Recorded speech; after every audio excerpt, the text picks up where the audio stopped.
Welcome to the Couch Potato Show, where we discuss all things baseball, basketball, football, and yes, even hockey. I'm here with my good old pals Frank Pederini and Eric Bender. How are you guys doing today? Good, Tyler. How are you? Pretty good. Best day of my life, Tyler. What a world. Yeah, I don't know about that. It's not going to be soon. Alright, so let's get right into it. Last week we made picks on the NASCAR race on Sunday, as well as the UFC fight between Alistair Overeem and Walt Harris on Saturday night. And those, in my eyes, did not go very well. Definitely not for you. It was a rough weekend for Tyler. I think it was delightful. We had a great weekend. Yeah. I had an okay weekend. We made picks on those two events. And gaining 1 point in the pick standings because of the UFC fight, Frank and Eric, because they both picked Alistair Overeem. Can we talk about that fight for a second? Yeah, it was pretty entertaining. I'm not gonna lie. I usually don't watch UFC, and that was really fun to watch. Eric, you're the UFC guy. What did you think of the fight? I am, and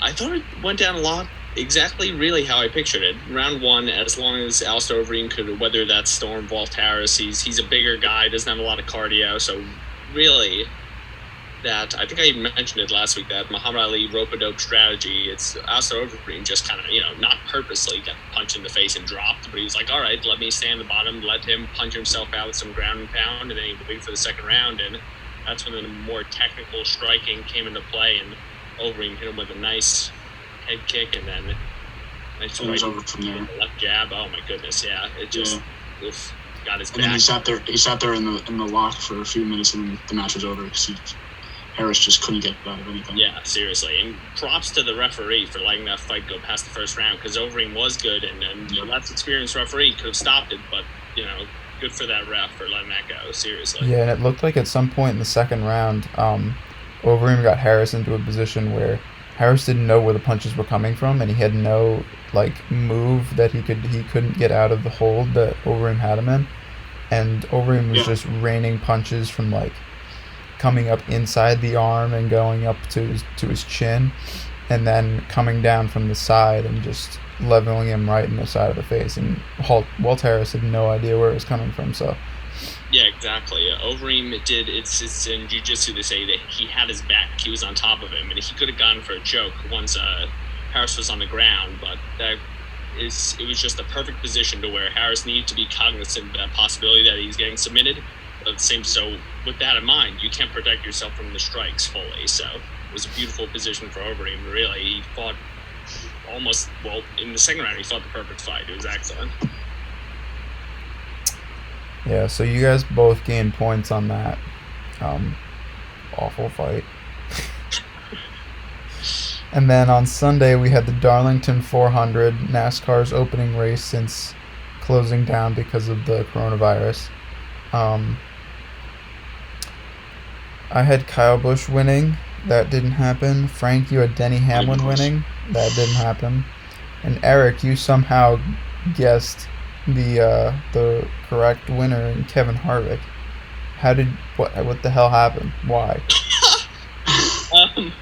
Personally, it's once again what I said last week. It came down to there wasn't a lot of prep time, wasn't a lot of preparation that could really go into the race at all. So what I was going off of is pick a safe guy, a viable guy, and someone who has a decent history with that track. And I'm going to be bringing the same mindset into the Coca-Cola 600. I learned from your mindset. I was like, all right, I'm going to take somebody who's experienced in this race. Yeah, I'm thinking the same. And we'll make those picks in a second. Yeah, when you were watching the race, Harvick was ahead for, I think, over half the entire race. So it wasn't like it was a pull-out victory where they came out of nowhere at the end. He was in the lead for the majority of the race. So he really deserved to win over everyone else.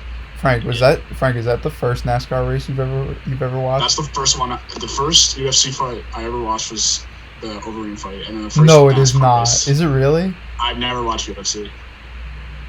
And the first NASCAR race was done in Portland. So See, I've watched UFC when like McGregor is on. Oh yeah. Like that, I'll watch. So like coronavirus just makes me really dip into my sports. Pick different ones to watch. Yeah. You know, they had fencing on ESPN2 a couple nights ago.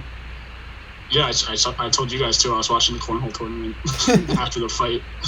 So that was all that was on. Gold. All right, so this week we've got Coca-Cola 600-mile race this time. Held at Charlotte. Yeah, Charlotte, North Carolina.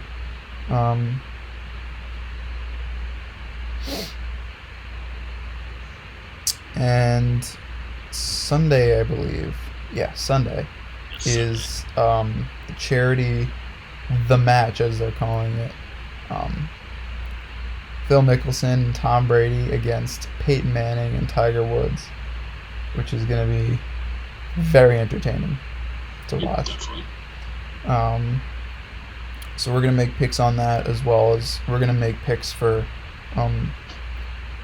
a lot of NFL free agents who are yet to sign with a team. So we're going to make picks based on where they're going to go and whether or not they retire or not, maybe.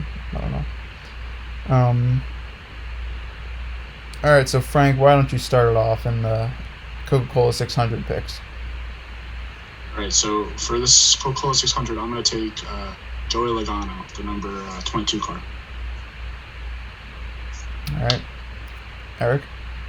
I'm going with Martin Truex Jr. and once again bring that mindset.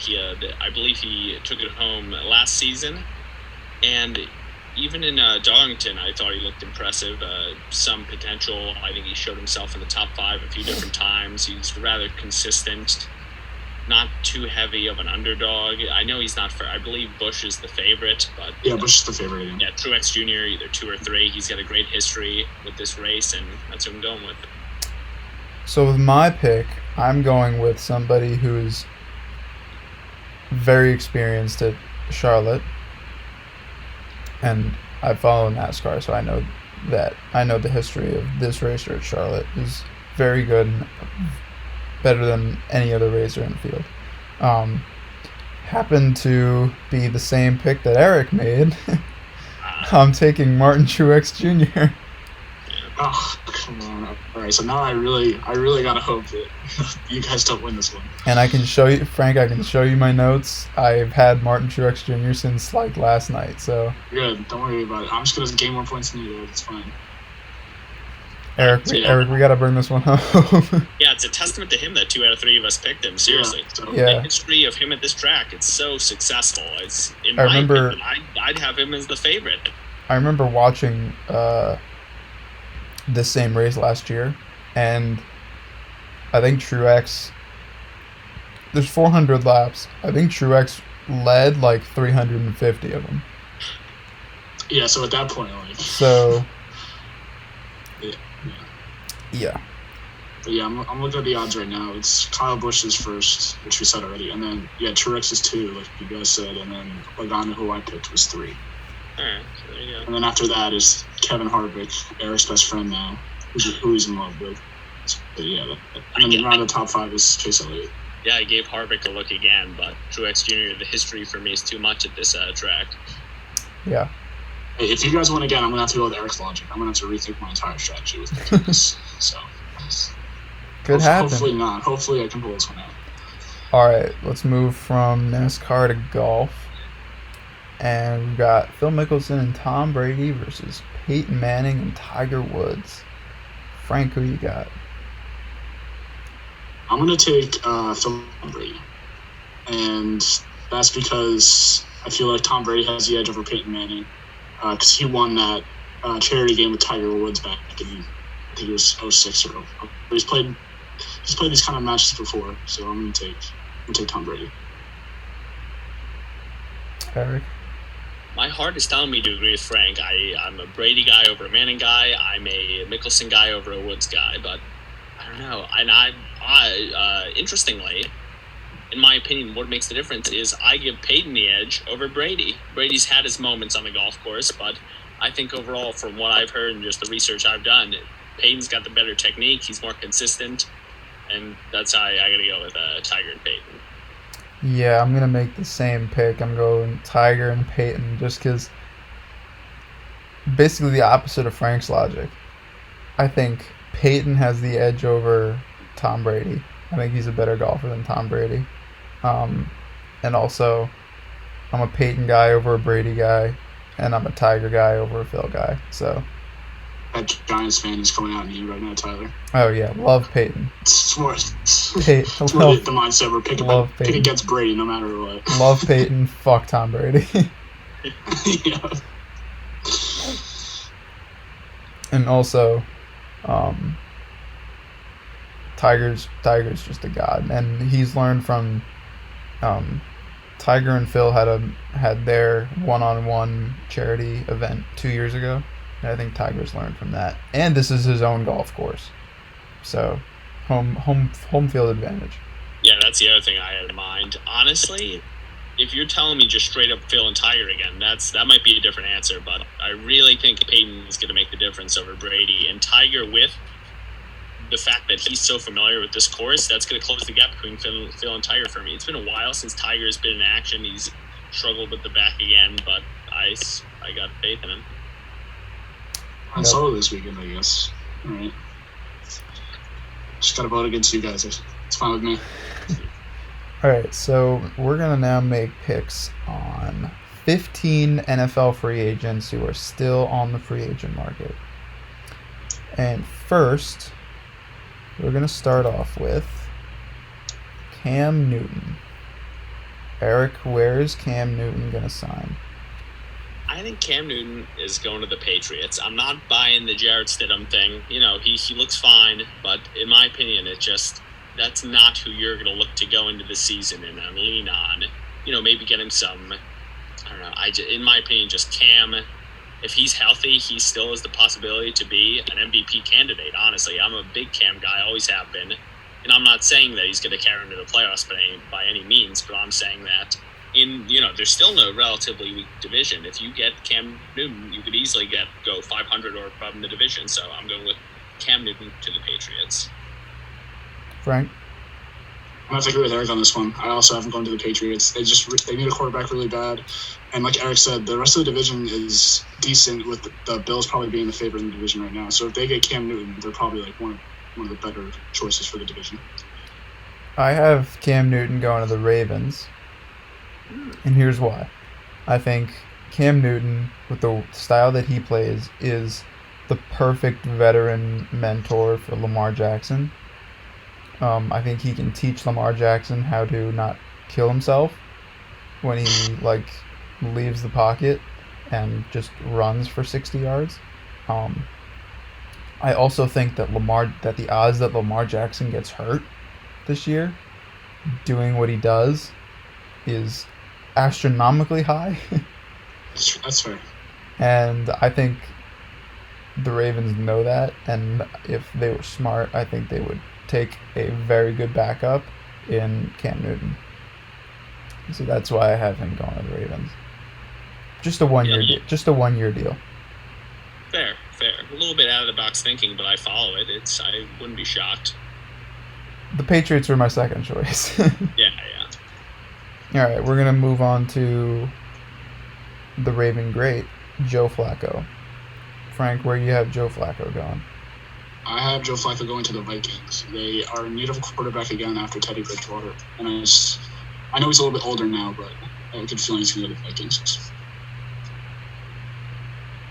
They have Kirk Cousins, though. I love me some Kirk. I don't like Kirk Cousins personally. I mean, you guys are way more football knowledgeable. Well, no one likes Kirk Cousins, but yeah, I think Joe Flacco would be a better option for the Vikings over Kirk Cousins. Okay. Hot take from Frank. I love Kirk. I'm looking at Kirk as call me crazy, dark horse for the MVP candidate this season. Yeah, I don't agree. Kirk Cousins, I've been so high on Kirk. I have Joe Flacco going to the Panthers.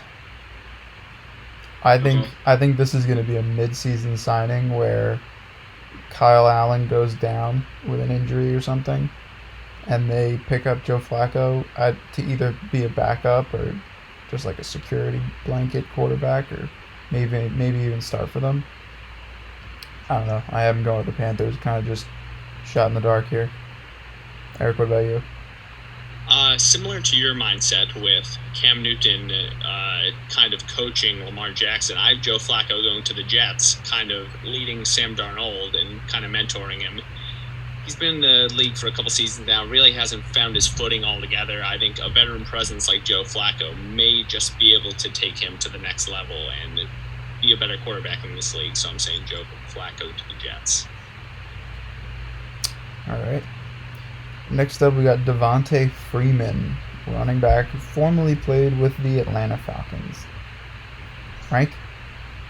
I have Devonta Freeman going to the Bucs along with Tom Brady. And I just think they need a solid running back with Tom Brady because Tom Brady's getting a little bit older. He can't really run the pocket like some of the other young quarterbacks can. So I think they need a solid running back. Eric? Yeah, I love the analysis, Frank. I could see nothing. I just see it so clearly that Brady checked down to Devonta Freeman. I've been going to the Bucs as well. I think it's a good weapon for the Bucs. They got to really stack up that offense as much as they can if they want to try to make a run at it. I think people are a bit too high on the Bucs right now, but I think that Devonta Freeman acquisition would go a long way. If he stays healthy, he could still be a great running back in this league. I have Devonta Freeman going to the Bears because I think that Matt Nagy, their coach, has no idea what the hell he's doing with their offense. I think having Mitchell Trubisky as your quarterback is a bad decision in the first place, but hey, I don't know. He's going with it. So I think they're going to be dumb and sign Devonta Freeman because personally, I think David Montgomery is a great running back, great young running back. Having him on my fantasy team and getting pissed off that the Bears never put him in really made me realize that they don't like David Montgomery as much as I do. So I'm going to have them sign Devonta Freeman and maybe put me out of my misery so I don't start David Montgomery anymore. All right, next up we got Carlos Hyde.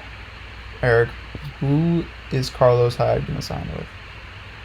I saw the headline today, Miles Sanders ready to take on a bigger load in this year for the Eagles, but I think that's true to an extent, but I also think that the Eagles are going to look for a little bit more of a 1-2 combination than just having Sanders be that bell cow running back. I don't think he's ready for that kind of position, so I see Carlos Hyde going to the Eagles. I also have Carlos Hyde going to the Eagles. I just think that would be a perfect fit for him. I saw a headline comparing Carlos Hyde to LeGarrette Blount. Yeah, exactly. He could be in that role. Yeah, so I think Philly would be like the perfect place for him to stay in that role, is just that guy that could just push a pile, and I think he'll end up in Philly. Frank, what about you?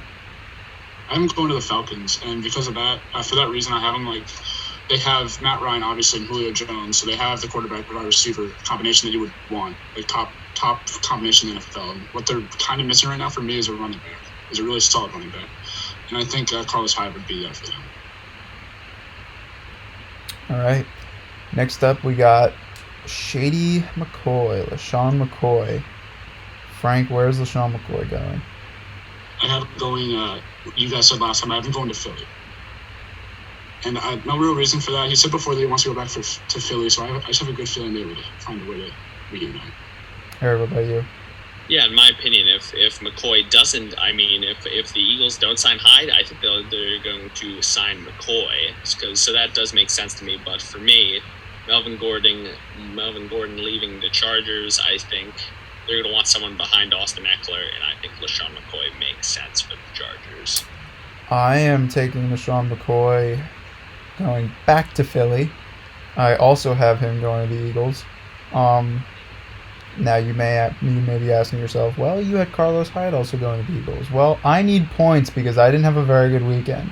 So I know the Eagles are signing a fucking running back, so I'm putting all my fucking running backs in Philly. Yeah, honestly, I consider doing that too. Not a bad move because you're guaranteed to get 1 point. I gotta get one. One of those two guys is going. I mean, they're literally only looking at Carlos Hyde and LaShawn McCoy, really, so they have to sign one of them. Yep. common denominator would be someone. Eagles get somebody. Yeah, exactly. All right, next up we move over to wide receiver. We got Taylor Gabriel. Eric, where's Taylor Gabriel going? I think Taylor Gabriel is going to Dallas. I could see him in that Cole Beasley kind of role. To me, it just makes sense. Possibly a high-volume guy, good speed. I could see him in Dallas. Yeah, I have him going to the Packers. I think whatever the GM's name is, Goodiguns, whatever. He did not do a very good job at all in the NFL draft, as we saw, getting Aaron Rodgers weapons. So I think that the Packers need a wide receiver. I think that Aaron Rodgers is going to go to him and be like, yo, bitch, get me a wide receiver or I'm out of here. So for that reason, I think the Packers will sign Taylor Gabriel. Frank, what about you? I have Taylor Gabriel going to the 49ers as another weapon for Jimmy because, he always needs weapons. So, yeah, I have him going to San Francisco. All right. Next up is tight end Delanie Walker, a longtime Titan. Frank, where's Delanie Walker going? I have him going to Washington to get the Redskins. Okay. Eric? I have him going to the Packers. Like you said, Tyler, I think they need some weapons there. And Packers, they've really tried a few different things at tight end. They've just been trying to find that consistent tight end figure. And really, with Graham, it didn't work out that well. With Martellus Bennett, it was decent. But I think Delanie Walker, veteran, pretty consistent. Once again, the guy who, when he's healthy, he could really be productive. So I have him going to Green Bay. I have Delanie Walker going to New England because I think Bill Belichick built such a good thing with Rob Gronkowski and Aaron Hernandez when he drafted them both.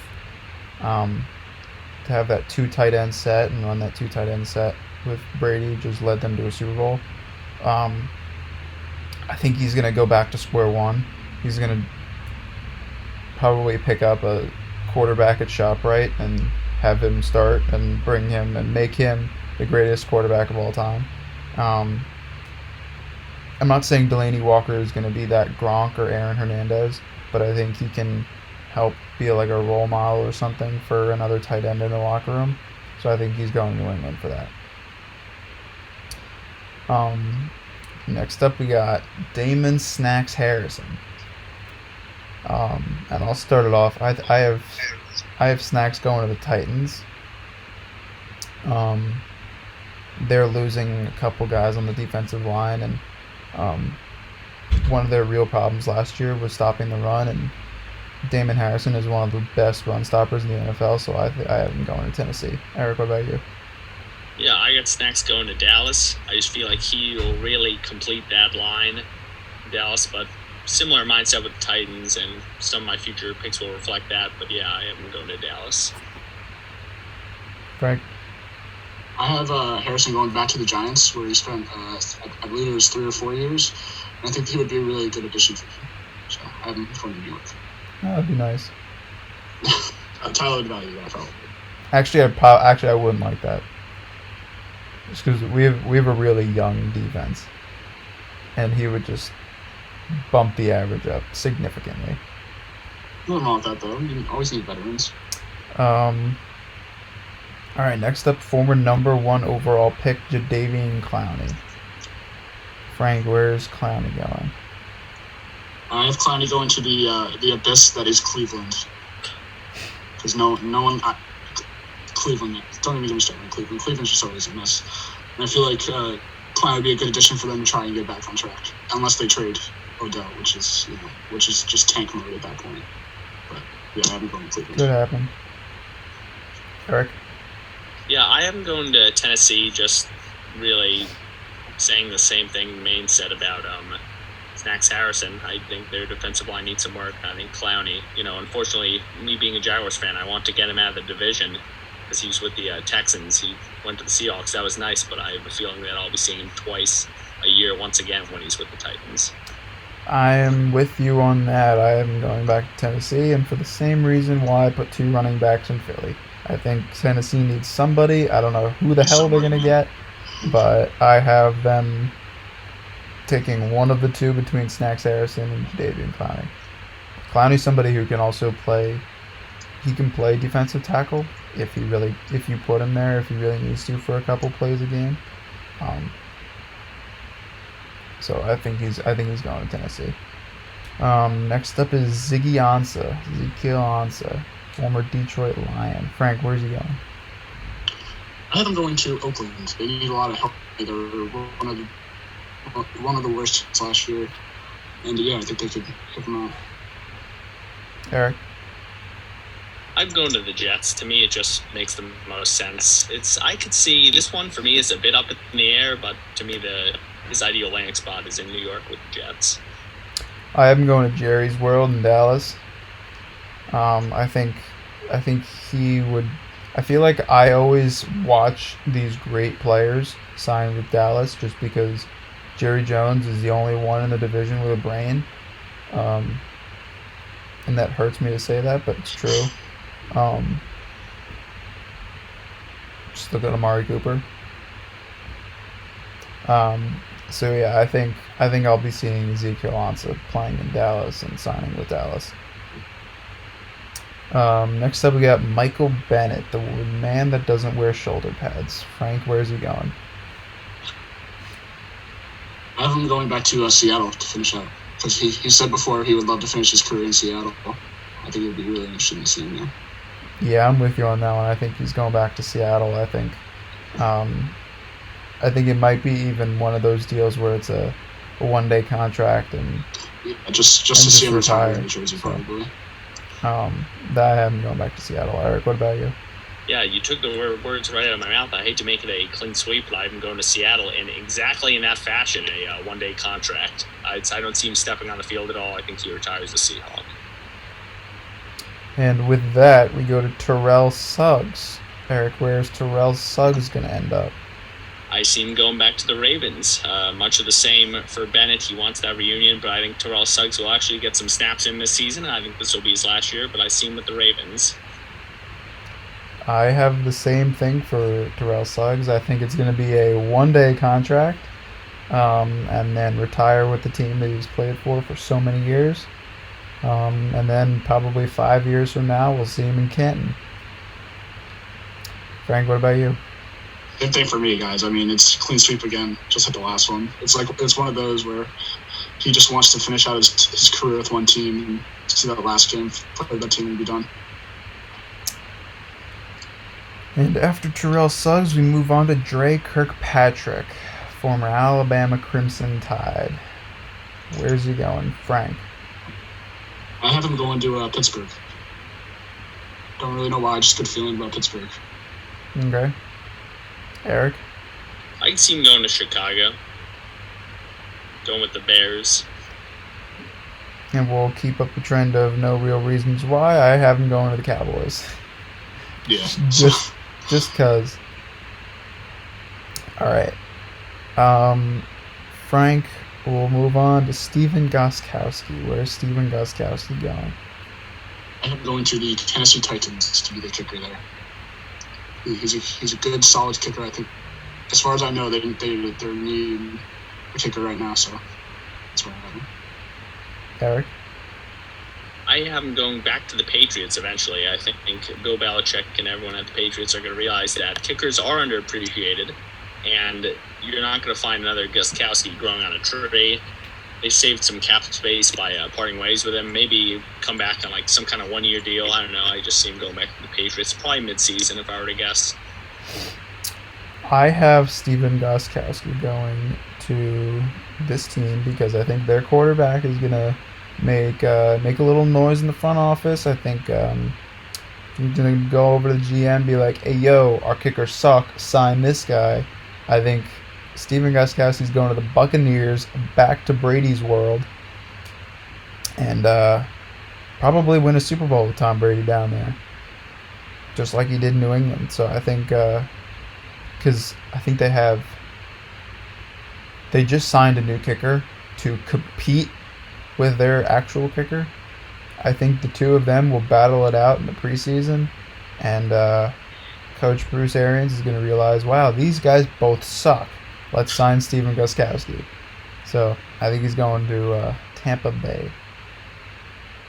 And with old kickers, we continue with Adam Vinatieri. Eric, where's Adam Vinatieri going? Adam Vinatieri's not going anywhere. He's going to some old home or retirement home. I don't know. I don't see it. He's 47, I think. It's just Something 40, something ridiculous. Like not in the card. Older 40s. Yeah. All right, what about you, Frank? I have him playing one more year with the Colts. One more year, and then he's done. That's what I think. See, I had a toss up, and I actually changed my mind about 2 minutes ago while we were making the Jadeveon Clowney pick. So I actually think that Adam Vinatieri is going to hang up the cleats. I think he's going to retire, not see another snap in the NFL. So that's where I have Adam Vinatieri going, and that's where we have our free agents who are still free agents going, and a lot of them will probably not even play again because that's just our luck. It's not footballers. Actually, no, that's my luck. Fuck you guys. All right, now we're gonna move on to. We played this game last week. The For Whom Does He Play? Last week, Eric quizzed me and Frank, and we both did terribly. And we did It was rough. we did baseball. We did baseball last week. We're gonna do football this week. Frank is gonna give me and Eric players, and we're just gonna have to tell him for whom he plays for. So Frank, take it away. All right, you ready, gentlemen? Ready as all Yes. day. First player, CJ Uzuma. And we'll have Tyler go first. That's why not. Okay, so first off, it's pronounced Uzoma. Sorry. And you may be thinking if I know how to pronounce it, then I know where he plays. You know, that would be a safe assumption. But that is not the case. I'm going to go with the Cincinnati Bengals. Okay. Eric?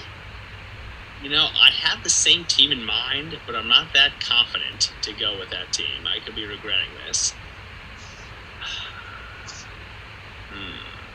CJ, where are you?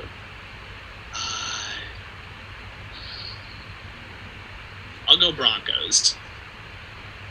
Okay, well, Eric, just trust your gut. He does play for the Bengals. Let's go. I So had that's this feeling 1 too. point for Tyler. Yeah. Tight end for the Bengals. All right. I knew he played for the Bengals at one point in his career. I just wasn't sure if he was still there. Yeah, it was like that last week where I knew he played for somebody at Yeah. one point, and you were just like, I don't know if he's still there or not. So, all right, 1-0.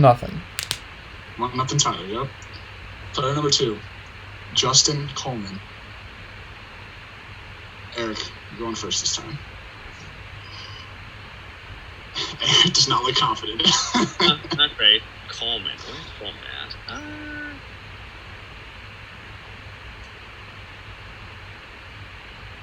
Colts.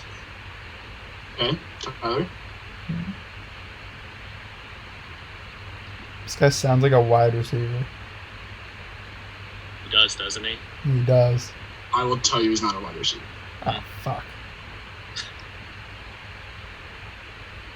That doesn't help with where he plays. No, it doesn't. All right, I'll go with the Cincinnati Bengals.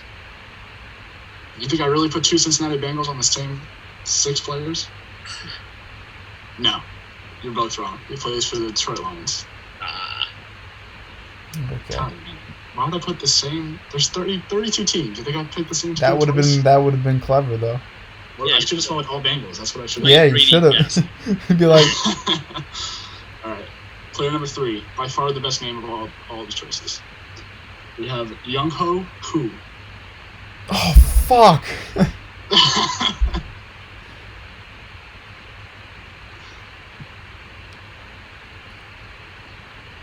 Actually, it's pronounced Young Wei. Is it actually? It is pronounced Young Wei. Really? All right. Well, then. I pronounce it Young Ho because I think that's better, but it is. Yeah, by the spelling, that's how I thought you pronounced it. Oh, Young Ho Koo. And Tyler's going first this time. I know that he was a longtime not long time, but he played a couple of years in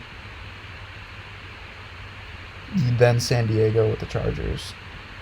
I don't know if he's still there though. Young Ho Koo.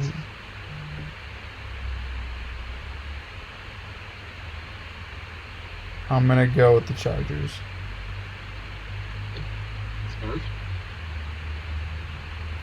I'll go Falcons. Eric's clutch. Tie game. Plays for the Falcons. I really had the I feeling- knew he wasn't on the Chargers anymore. I knew he played for like a new team. I just forgot who it was.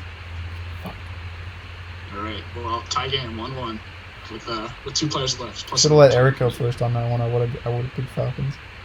That's all right. Well, now he has to go first this time. So, all right. Player number 4, Juan Tornhill. Wait, what's the name? Juan Tornhill. Tornhill? Yes. Or is it Thornhill? No, it's Tornhill. Oh. That's how I saw it was pronounced. It's spelled Thornhill, but it's said like Tornhill. That's what I Oh, said. okay.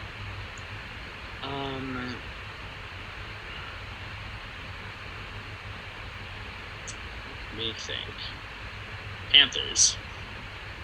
Okay, Tyler.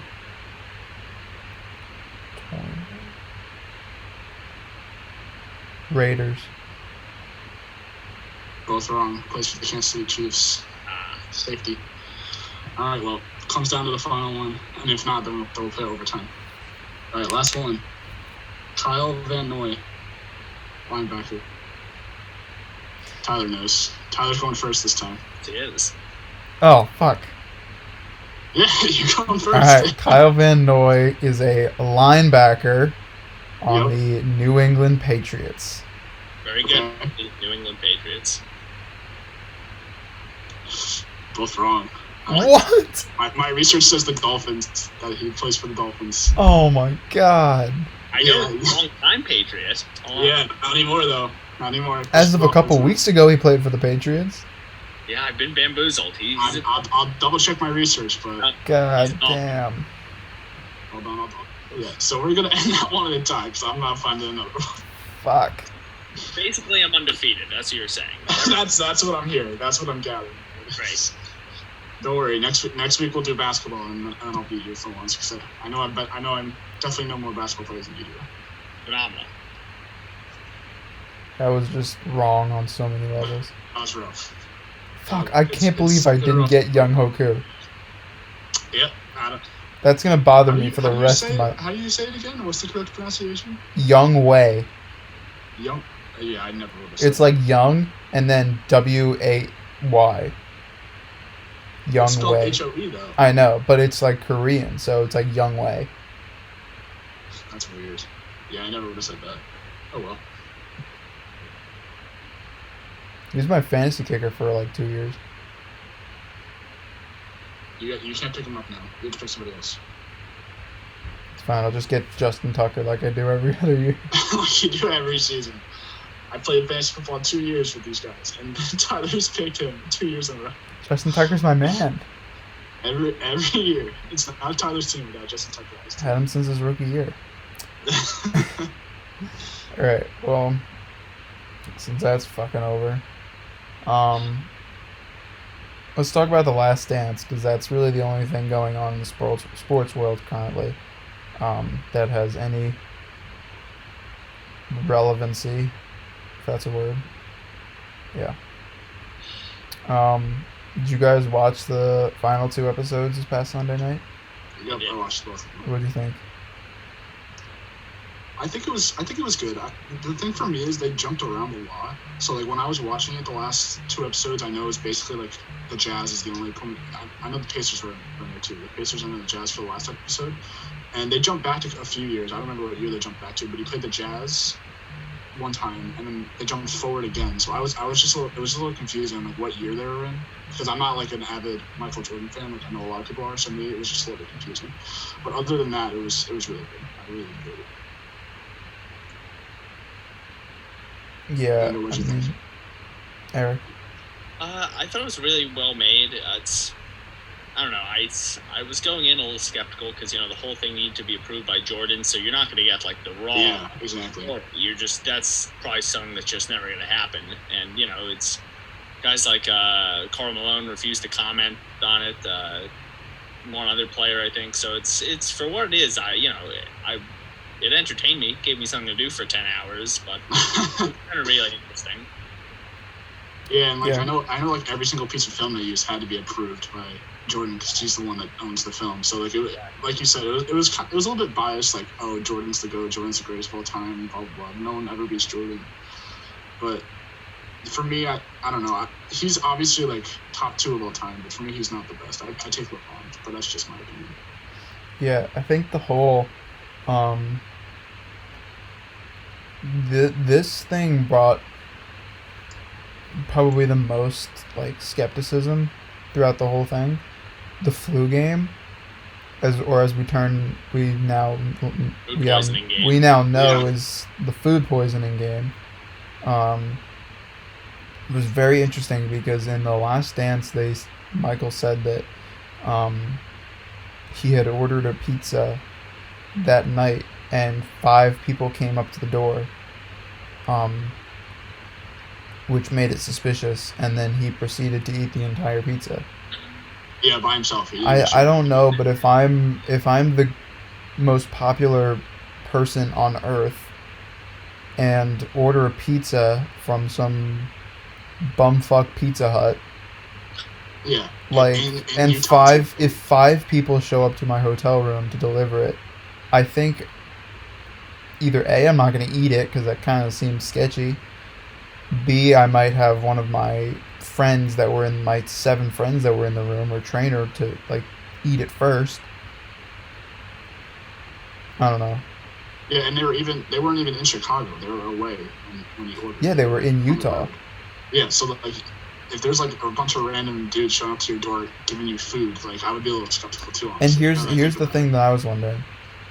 The guy who delivered the pizza actually came out like yesterday or 2 days ago or something, and he was like, I was the one that delivered Jordan the pizza, and I can promise that it wasn't poisoned in any way.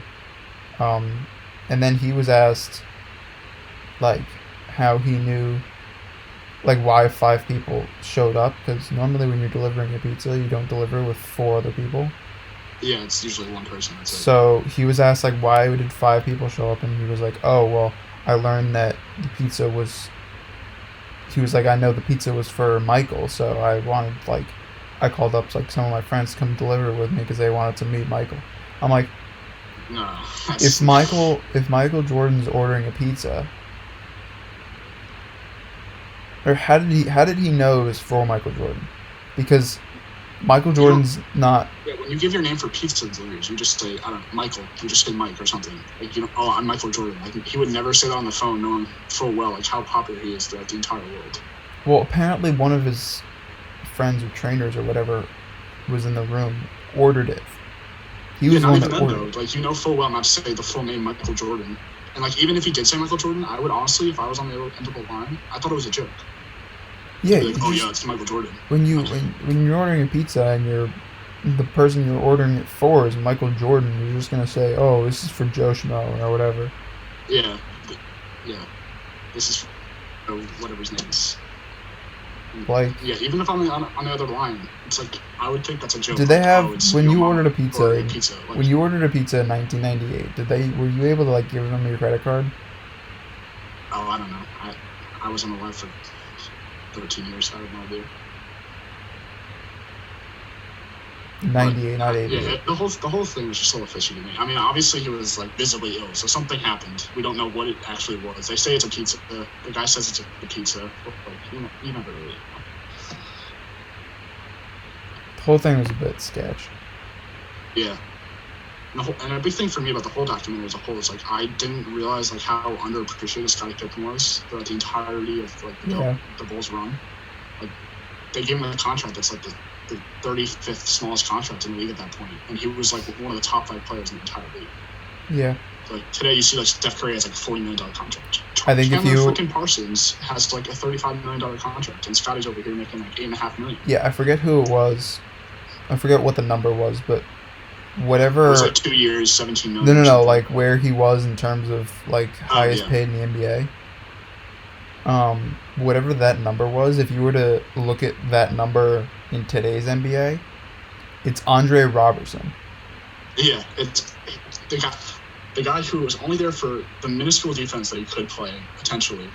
The guy that can't shoot the ball a lick, can't shoot a basketball ever, and is a below average starter, is making like the equivalency of Scottie Pippen at that time. Yeah, so it's just like. And apparently, like since then, I don't know. Since the last episode came out, Horace Grant, who was the power forward for the Bulls for a couple of years, and he was on the Magic team that beat Jordan in the playoffs that one year. He came out and he said that a lot of the documentary was bullshit, and that a lot of it was like. It was interesting to watch, but some of it was just like, I don't know if I believe that. I don't know. I'm curious. Maybe. I'm curious to know like what really happened, because there was a lot of like you said, there was a lot of things that Michael Jordan had pretty much the entire. He had pretty much had say over the entire thing.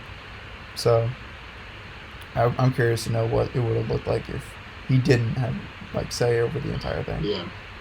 But I guess we'll never know. And I think one thing they actually did a really good job with was the whole Dennis Rodman situation. I think they did a really good job like harnessing that and showing the true story of Dennis Rodman, because a lot of people think of him just like, oh, it's the crazy guy that wore a wedding dress for a day, and like went around the city in a wedding dress. But like they did a really good job of showing like his entire life and what he was about and why he did what he did. So I thought that was really cool. Yeah. But if you guys had to pick like, I'd say like one winner and like one loser of the entire documentary, who would you think it would be? Just right off the top of your head. Unsurprisingly, I mean, Jordan's the winner probably. Like some stuff obviously didn't paint him in a great light, but even then, you could find a way to give credit. You know, he directs the whole thing basically. He's gonna look like the winner, and I think the loser.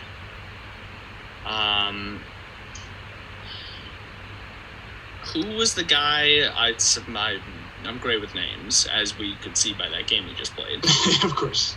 Who was the guy? He was like, Jordan retired. It was while he was playing baseball, and he went to the facility, and he was like, "You can't guard me." It was an episode. I think it was an episode. B.J. Armstrong. Oh, it was one of the. Was it B.J. Armstrong? B.J. Armstrong. B.J. Armstrong. Yeah. Yeah, he was the point guard for them, and I believe it was the first three-peat, not the second one, if I'm right about that, but I'm not sure. I don't know the history. Tyler, what about you? Winner?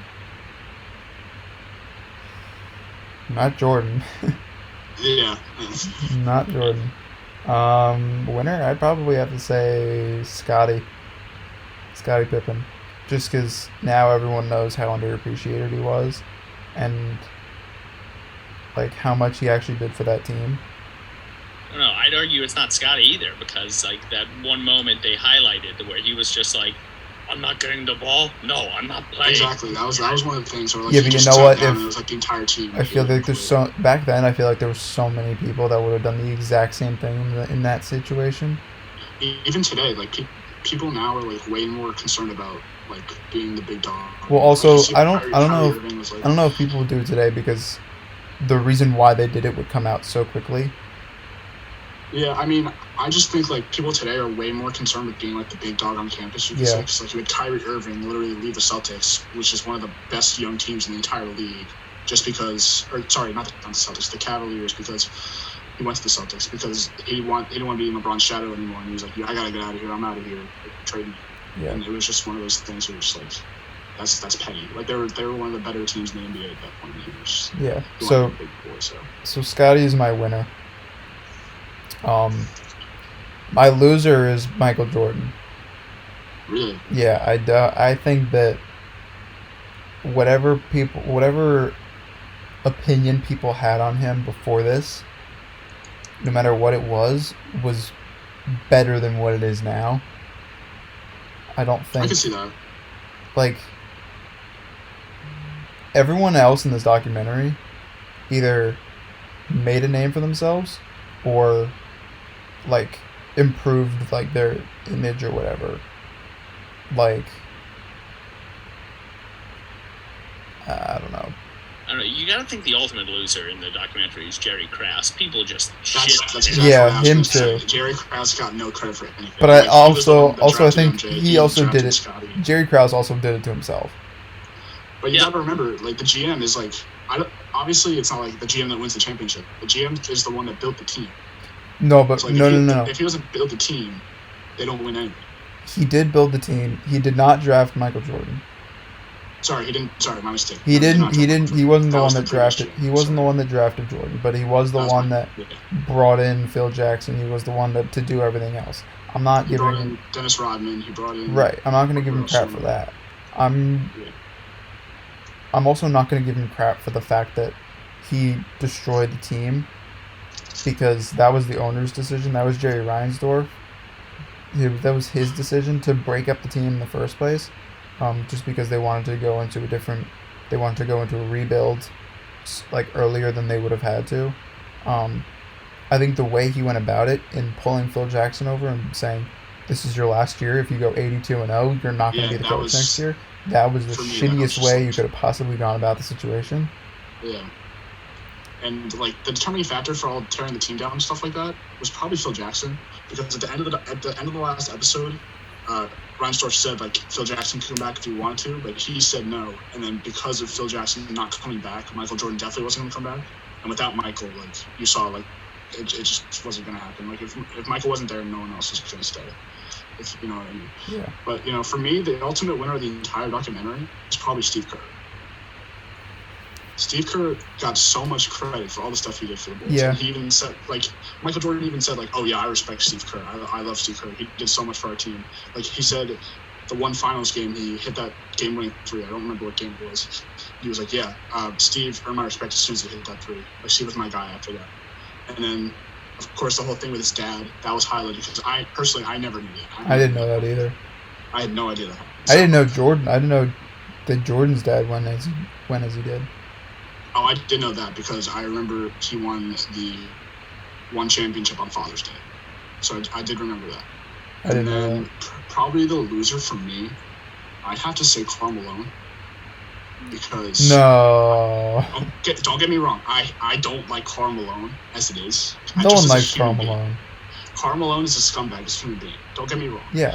But as a player, just as a player, he's one of the top power forwards of all time. And he didn't vouch for himself at all. He wasn't included at all. And he was just kind of like that brick wall that Jordan just had to run through to get his championship, his last one. So, like, for me, if Karl Malone had said yes and defended himself, he would have a better playing image. His human image is so terrible that, like, it's non-savable. I don't Terrible, think really. for what he did, I don't think you can save it. I'm saying just as a player, not as a person. As a person, I'm not defending anything he's ever done because he's a terrible human being. But as a player on the basketball court, he did not get the credit he would deserve for playing on the Jazz with John Stockton. Because they were the better team. They had the better record than the Bulls that regular season they won the last one. And if they had won their home games like you're supposed to in the playoffs, they would have won the championship. So that's for me. A lot of people don't like that because Karl Malone's a scumbag, which everyone knows he's terrible. And if you don't know, don't look it up. You don't want to see what he's done. It's not worth your time. But on the basketball court, he did not get any credit he deserved for taking the Jazz to the best record in the NBA for that 6th championship. So last year they were the better team record-wise than Jordan, not personnel-wise, just record-wise. And if they had done what you're supposed to do in the playoffs, is win your home games, they would have won that series. So that's why I think that Karl Malone is the loser. All right, the ultimate question, just to wrap things up. Frank, who is your greatest of all time? My greatest of all time, we've all discussed this. I know me and Tyler have at least. My greatest of all time is LeBron James, still. Eric? I don't know. Honestly, I think in any sport, it's such a loaded question because Yeah. you could There's have so many good answers you could give. there's so many variables. If you have Michael Jordan in today's NBA, like, okay, he's not the size of LeBron James, but he is the same, whether it's like medical technology or just like gym equipment to work out as LeBron James, whatever. Like, it's such a loaded question. And I think to deny that, like if someone's like, oh, yeah, Wilt Chamberlain's better than Shaq, for sure. Like, no doubt about it. Like, I get it. Wilt's the man. I love him. But don't get me started on Wilt. The Wilt thing just gets me peeved. You're denying evolution then, to me, if you think someone in the 60s, like Larry Bird. For me, he's on my Mount Rushmore of, like, favorite players. I love Larry Bird. But to say that he'd compete the same way in today's NBA, it's just not true. You're denying evolution if you're denying that. All right, yeah, LeBron's the best, in my opinion. If I need to give you one answer, LeBron's the best. But in 50 years, God willing I'm alive, I'm going to say, well, LeBron James couldn't compete with this person because he didn't have the same material. That's true. And yada, who yada. knows, in 30 years, it could be Giannis. Let's be honest here. Giannis definitely has the makings to be like an all-time great at this point. So, like, you never know what's really going to happen. I also still think it's LeBron. Just because if you take the Cavalier team that LeBron left and compare it to the Bulls team that Jordan left when he went to go play baseball in 94, 95. 94, I think it was. Yeah. The Bulls went to the second round of the playoffs? Yes, I think, second round. And the Cavaliers won like 13 games that year. They won no more than 20 games. Something stupid, and they got the number 1 overall pick because of it. Yeah, And then with LeBron, the Cavs made it to the finals. So with the same team, plus the draft pick, obviously, which was Kyrie. Yeah. And, like, the big thing for me is in picking LeBron, I didn't really defend my argument, but picking LeBron is just, like, me watching the game. Like, I never got to watch Jordan. All I've seen of Jordan is, like, the highlights they put in, like, the various whatever. But, like, the non-highlights of LeBron for me are just, like, the way he controls the game 48 minutes every single game is just where he beats Jordan for me. Like, I didn't watch Jordan play. I'm sure he did the same thing. Like, watching it live is, like, what it does for me, personally. Yeah. Like, some people might not agree with that. And I know a bunch of my friends, I told them I picked LeBron, and they like, freak out on me. They flip on me. Like, how could you ever pick LeBron? Blah, blah, blah, blah, blah. And, like, the truth is, like Eric said, there's no, like, real right answer. It's just, like, whatever you like watching, like, whatever you think. Because there's, like, at least 5 or 6 answers that you can say. And you're just like, okay, maybe. So you never really know. Yeah. Well, with that being said, that'll wrap up this week's episode. Next week we'll discuss The Last Dance even more, and we have a special guest coming on next week. So stay tuned for who that might be. You can find episode 1 on YouTube. It's probably somewhere close to this video, not hard to find. Follow us on Instagram at Couch Potato Show. Yeah, you guys have anything else to add to wrap up? No, I'm good. Yeah, that's it. See you next week. Adios.